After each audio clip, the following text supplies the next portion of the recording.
Hello, this is Vernon stating on behalf of Devoted Business Development, and I am bringing you the Tuesday Business Tip of the Week. This week we are going to talk about strategic planning and trying to plan for success in the next upcoming year.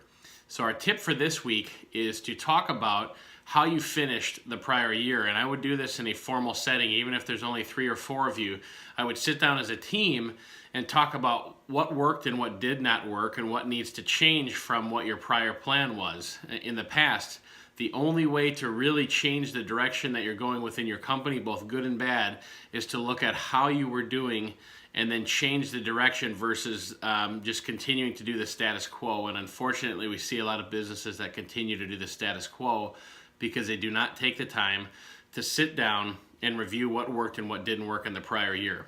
Number 2, we want you to review the team in and of itself and the people on that team and review their roles.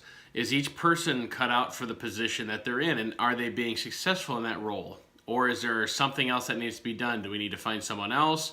Do we need to move them to a different position where they can excel better?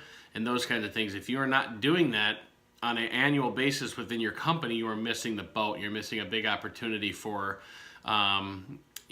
advancement and opportunities within your team. Number 3, we look at the overall success of the business from a financial standpoint. Did the business make its financial goals?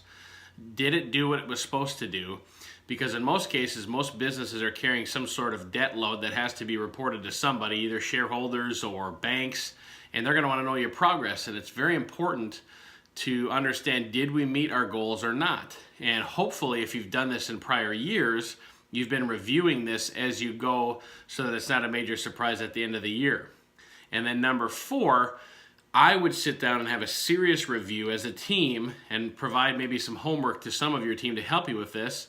What is happening and or changing within our industry? That's very important because, as you know, in some of the industries we work in, such as the retail world and the pawn and jewelry world, that industry has changed a lot in the last 10 years. So if you're not staying on top of that, you are going to be behind the 8 ball and automatically going to have a tougher time catching up.